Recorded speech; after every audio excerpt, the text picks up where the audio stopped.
आज हम अध्ययन करेंगे कौटिल्य के धार्मिक और न्याय संबंधी विचार के बारे में। तो सबसे पहले हम अध्ययन करेंगे कौटिल्य के धार्मिक विचार। यानी कौटिल्य ने अपने ग्रंथ अर्थशास्त्र में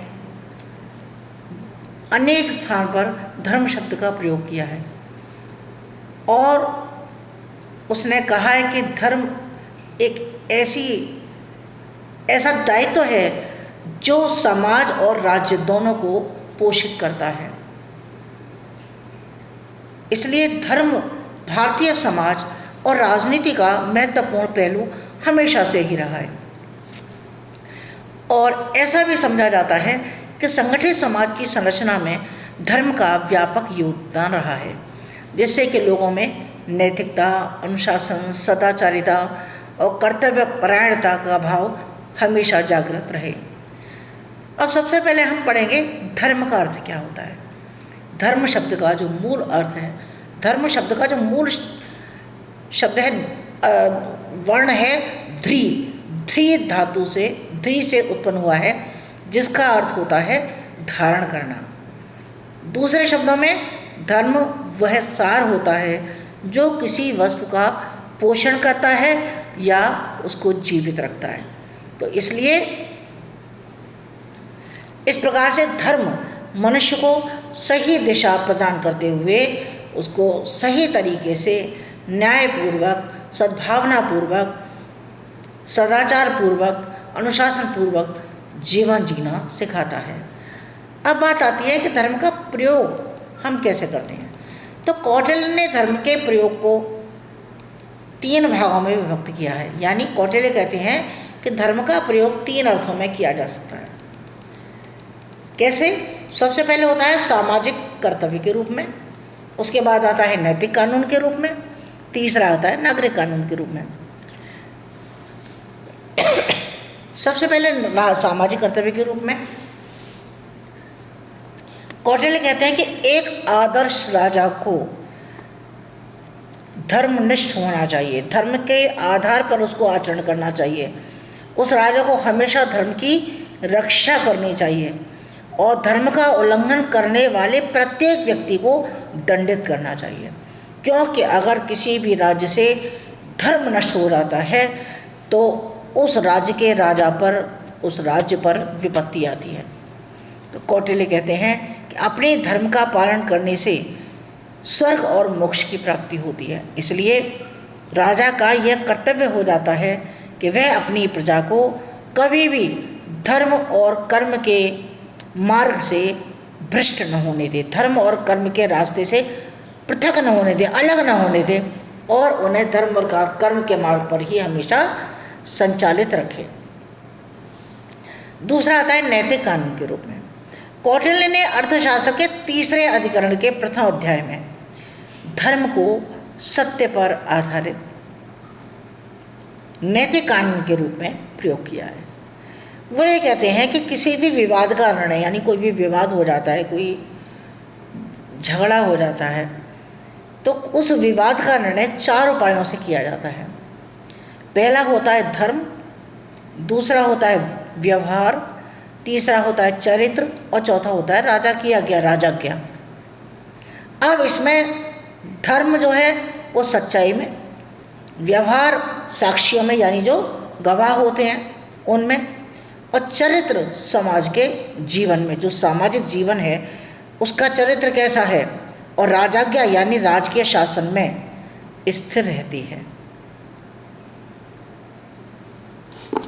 जहाँ भी व्यवहार और चरित्र का धर्म के साथ विरोध होता है, यानी जहाँ ऐसा महसूस हो कि व्यवहार और चरित्र धर्म के साथ कार्य नहीं कर रहे हैं, धर्म के साथ विरोध हो जाता है, वहाँ धर्म को ही प्रमाण माना जाता है। क्योंकि कौटिल्य कहते हैं कि धर्म पूर्वक प्रजा पर शासन करना ही राजा का निजी धर्म है और वही धर्म राजा को स्वर्ग तक ले जाता है। और इसके विपरीत परिस्थितियों में अगर राजा प्रजा की रक्षा नहीं कर पाता है, राजा प्रजा को पीड़ा पहुंचाता है, राजा प्रजा का ध्यान नहीं रखता है, राजा सदाचारी नहीं होता, तो ऐसी स्थिति में ऐसा राजा कभी भी सुखी नहीं रहता। इसलिए धर्म, व्यवहार, चरित्र और न्यायपूर्वक शासन करता हुआ राजा सारी पृथ्वी का स्वामित्व प्राप्त करता है। इसलिए कौटिल्य ने धर्म का प्रयोग नैतिक कानून के रूप में भी किया है। इसके बाद आता है नागरिक कानून के रूप में। नागरिक कानून के रूप में कौटिल्य ने अर्थशास्त्र के तीसरे अधिकरण का नाम ही धर्मस्त्रीय रख दिया। इसके अंतर्गत उसमें उन्होंने विवाह, तलाक, ऋण यानी उधार, उत्तराधिकार, क्रय विक्रय, चोरी, डकैती, मारपीट आदि जितने भी नागरिक कानून हैं उन सब का वर्णन किया है। तो इन नागरिक कानूनों की व्याख्या करने वाले न्यायाधीशों को कौटिल्य ने धर्मशास्त्र की संज्ञा दी है कि वो धर्मशास्त्री हैं, जो इस तरह की अगर कोई भी परेशानी आती है तो उस पर न्याय करेंगे। तो इस तरह से कौटिल्य ने अपने धर्म का प्रयोग नागरिक कानून के रूप में किया है। इसके बाद में आता है धर्म तथा राजनीति। कौटिल्य ने धर्म और राजनीति के घनिष्ठ और अटूट संबंधों का उल्लेख किया है। यानी कौटिल्य कहते हैं कि धर्म और राजनीति को एक दूसरे से पृथक नहीं किया जा सकता और राजनीतिक सिद्धांतों और व्यवस्थाओं को धर्म के आधार पर ही उन्होंने चलाने पर बल दिया है। अब किस तरह से दिया है कि कैसे कैसे कोई भी राजा धर्म और राजनीति को उन्होंने कैसे जोड़ने की कोशिश की है, उसे जो है कुछ पॉइंट्स में, कुछ बिंदुओं में इस प्रकार हम समझ सकते हैं। जैसे सबसे पहले हम अध्ययन करेंगे आंतरिक नीति। कौटिल्य के अनुसार राज्य की आंतरिक नीति यानी राज्य के अंदर की जो व्यवस्था है वो धर्म से प्रभावित रहती है। आंतरिक नीति के क्षेत्र में कौटिल्य का राज्य वेदों पर आधारित सामाजिक व्यवस्था को बनाए रखने का प्रयास करता है। यानी वेदों में जो सामाजिक व्यवस्था बनाई रखी दी है उस सामाजिक व्यवस्था को बनाए रखने का प्रयत्न कौटिल्य के द्वारा आंतरिक नीति के अंतर्गत की जाती है। धर्म क्या है, अधर्म क्या है, वेद क्या है, प्रत्येक वर्ण वर्ण व्यवस्था जो है, जो वर्ण व्यवस्था बनाई हमने वैदिक काल में पढ़ा था वर्ण व्यवस्था का कि ब्राह्मण, क्षत्रिय, वैश्य, शूद्र ये 4 वर्ण होते हैं। तो प्रत्येक वर्ण अपने धर्म का पालन करता है। जो उसको कार्य उसके हिस्से में है, जो कार्य उसको करने हैं उन कार्यों को वो करता है, अपने धर्म का पालन करता है। और जो व्यक्ति इसका उल्लंघन करता है, वर्ण व्यवस्था के आधार पर कार्य नहीं करता, तो उसे राज्य के द्वारा दंडित किया जाता है। जो प्रजा वर्ण और आश्रम के नियमों का पालन करती है, आश्रम क्या है? 4 आश्रम, ब्रह्मचर्य, गृहस्थ, वानप्रस्थ और संन्यास, और वर्ण ब्राह्मण, क्षत्रिय, वैश्य, शूद्र। तो जो प्रजा वर्ण व्यवस्था और आश्रम व्यवस्था क्या है? 25 साल तक पढ़ाई करेगा, 25 से 50 साल तक अपने बच्चों के दायित्वों को पूरा करेगा, फिर जो है वानप्रस्थ करेगा और फिर संन्यास ले लेगा।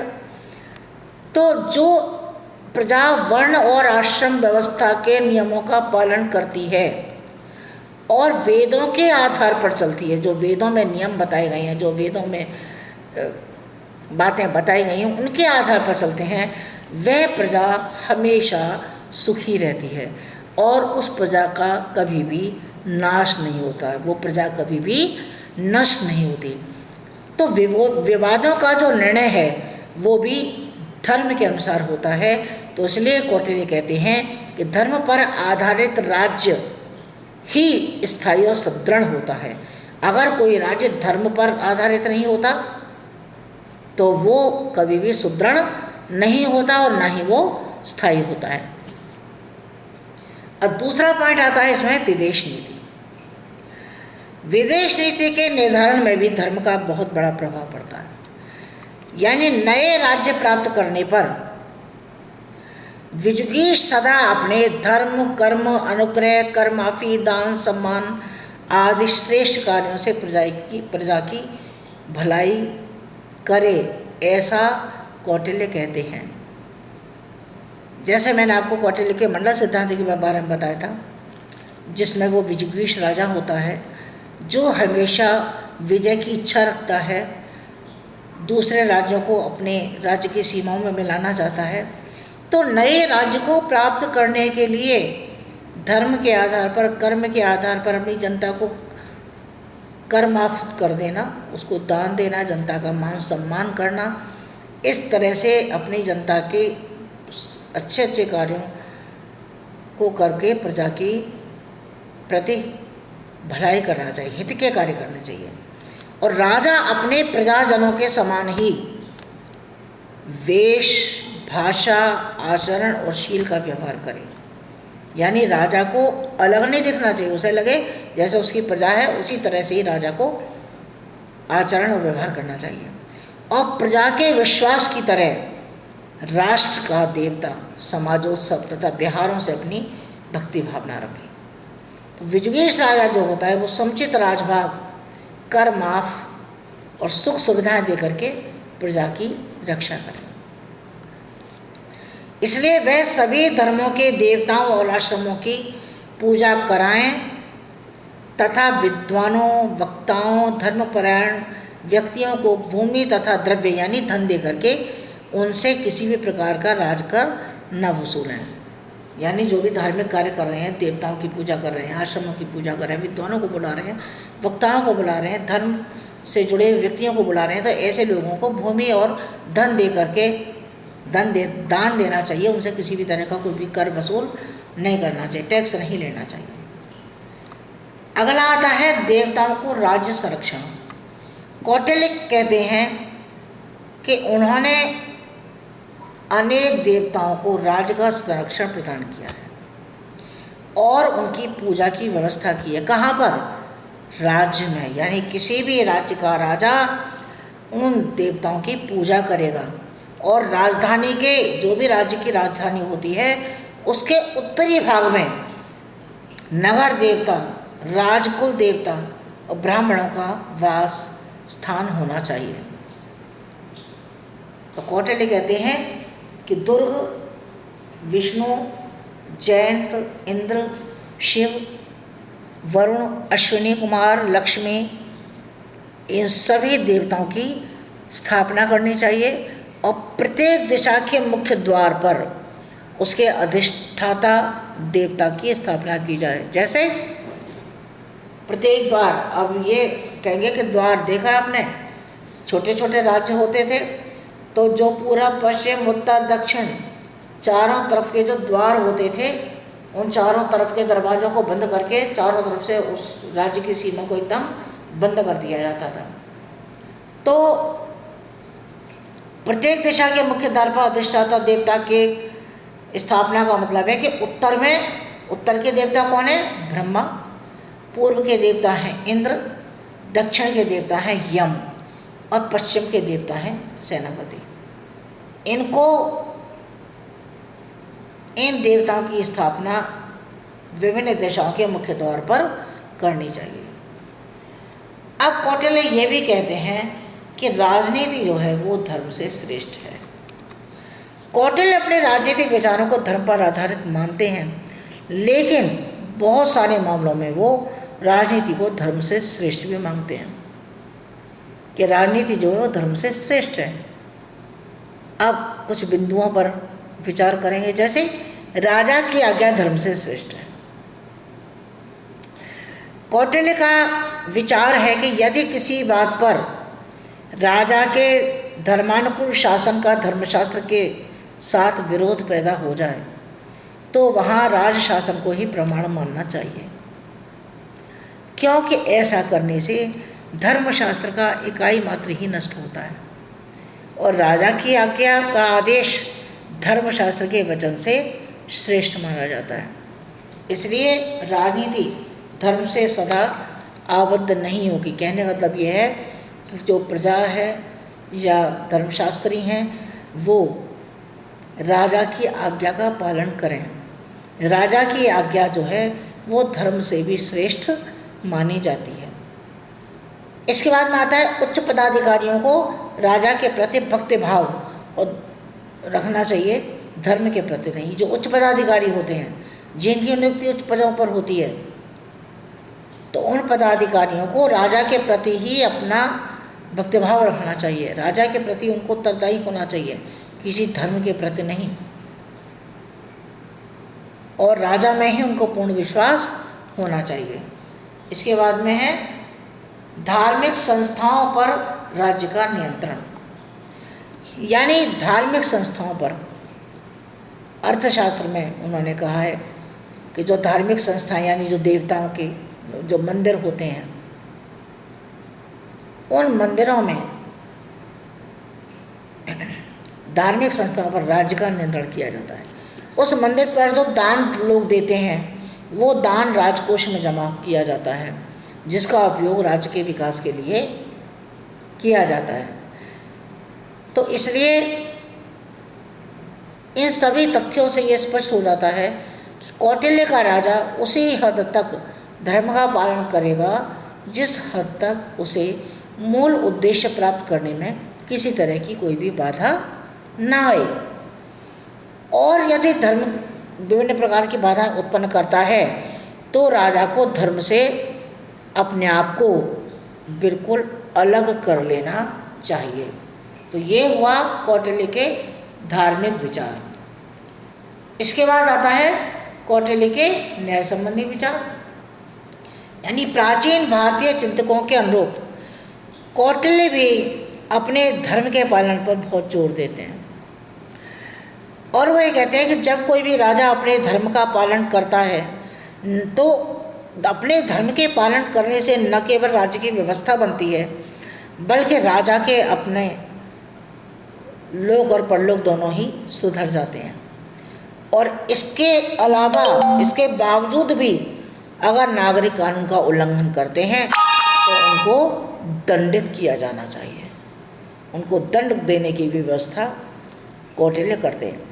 तो वो कहते हैं कि न्याय के बिना प्रजा धर्म अर्थ काम मोक्ष से वंचित हो जाता है, यानी न्याय के द्वारा ही प्रजा के परम लक्ष्य को प्राप्त किया जा सकता है। तो कौटिल्य ने न्याय व्यवस्था पर बहुत अधिक जोर दिया है, इसलिए कौटिल्य न्याय को राज्य का प्राण मानता है कि न्याय जो है वो राज्य का प्राण है। अब वो ये कहता है कि अब न्याय के लिए क्या करना चाहिए, न्यायाधीश की नियुक्ति करनी चाहिए। अब कौटिल्य ने अपने राजनीतिक दर्शन का आधार राजा को माना है। उनकी मान्यता एक योग्य कर्तव्यपरायण और जन कल्याणकारी राजा की है। इसके बावजूद भी कौटिल्य न्याय व्यवस्था को सुदृढ़ बनाने के लिए एक अतिरिक्त न्यायाधीशों की नियुक्ति का भी पक्षधर था। वो चाहता था कि अलग से भी कुछ न्यायाधीशों की नियुक्ति की जानी चाहिए। तो इसलिए वो कहता था कि उच्चतर न्यायालय में 3 धर्मस्थ न्यायाधीश तथा 3 अमात्य होने चाहिए जो एक साथ बैठ करके विवादों का निपटारा कर सकें, और इन न्यायाधीशों की नियुक्ति राजा के द्वारा की जाएगी। अब बात आती है न्यायपालिका का संगठन कैसे किया जाएगा। तो कौटिल्य ने अपनी पुस्तक अर्थशास्त्र में 4 स्थानों पर न्यायपालिका के गठन का सुझाव दिया है। और न्यायपालिका की व्यवस्था किस तरह से की जाएगी। सबसे पहले आएगा जनपद संधि न्यायालय, यानी जनपद संधि न्यायालय वो न्यायालय था जो 2 राज्यों या गांव की सीमा पर स्थापित किया जाता था। तो इस जनपद संधि न्यायालय, इसीलिए इसको संधि न्यायालय भी कहा जाता है। एक होता है संग्रहण न्यायालय। संग्रहण न्यायालय जो है वो कौटिल्य की न्यायपालिका की एक मुख्य इकाई थी। इसमें 10 गांव के केंद्र में स्थापित इस न्यायालय को स्थापित किया गया था, इसलिए इसको संग्रहण न्यायालय कहा गया। इसके बाद में आता है द्रोणमुख न्यायालय। कौटिल्य की न्याय व्यवस्था की एक महत्वपूर्ण इकाई थी द्रोणमुख न्यायालय। इसका क्षेत्र बहुत अधिक व्यापक था। और इसे 400 गांव के केंद्र में स्थापित किया था। और इसका जो कर्म क्षेत्र था वो संग्रहण न्यायालय से भी ज़्यादा व्यापक था। अब इसके बाद में आता है स्थानीय न्यायालय। स्थानीय न्यायालय द्रोणमुख न्यायालय की अगली कड़ी था, यानी इसका जो कार्यक्षेत्र था वो द्रोणमुख न्यायालय से भी अधिक व्यापक था और भी ज़्यादा बड़ा हुआ था। और इसमें 800 गांव को जोड़ा गया था, 800 गांव को समाहित किया गया था। तो यह 800 गांव के केंद्र में स्थापित एक न्यायालय था। तो इस तरह से ये जनपद संधि न्यायालय, संग्रहण न्यायालय, द्रोणमुख न्यायालय और स्थानीय न्यायालय, ये 4 प्रकार की न्यायपालिका की व्यवस्था कौटिल्य के द्वारा अपने अर्थशास्त्र में की गई है। इसके बाद में इन्होंने न्यायपालिका का वर्गीकरण किया, यानी कौटिल्य ने विवाद के स्वरूप के आधार पर न्यायालयों को 2 भागों में बांट दिया। एक हो गया दीवानी या धर्मस्थलीय या व्यवहार न्यायालय, दूसरा हो गया फौजदारी या कंटक शोधन न्यायालय। तो दीवानी क्या है? दीवानी न्यायालय वो होते हैं जो नागरिकों के परस्पर व्यवहार से उत्पन्न होने वाले विवाद होते हैं और जिनका निपटारा दीवानी न्यायालयों में किया जाता है। तो इस तरह के विवादों को कौटिल्य ने व्यवहार की संज्ञा दी है। तो इसमें मुख्य जो विवाद होते हैं संपत्ति से जुड़े हुए होते हैं, समझौते से जुड़े हुए होते हैं, उत्तराधिकार से, विवाह से, ऋण, उधार, धरोहर, साझेदारी, इसमें इस तरह के विवाद आते हैं जो दीवानी न्यायालय में जिनका निराकरण किया जाता है। दूसरे आते हैं फौजदारी या कष्टक शोधन न्यायालय, जिसका उद्देश्य क्या है? राज्य के कष्टक यानी शत्रुओं को राज्य से दूर रखना। इसका मुख्य लक्ष्य राजा या राज्य के विरुद्ध किए जाने वाले अपराधों पर विचार करना है। और इसमें मुख्य रूप से प्रजा के प्रतिदिन के संपर्क में कौन आते हैं? धोबी, जुलाहे, रंगरेज कौन होते हैं? जो कपड़े रंगने का काम करते हैं, सुनार, वैद्य, नट आदि, जो इनसे प्रजा के शोषण आदि के मामले आते हैं। इसमें कर्मचारियों के द्वारा प्रजा के उत्पीड़न के मामले भी आते हैं। तो कौटिल्य ने इन सभी अपराधों को कष्टक की श्रेणी में रखा है और इन अपराधों का पता लगाने के लिए उन्होंने गुप्तचर व्यवस्था पर बल दिया कि गुप्तचर वो बताएंगे कि कहाँ पर कौन सा अपराध किया जा रहा है, इसमें कौन कौन लोग इसमें सम्मिलित हैं। तो इस तरह से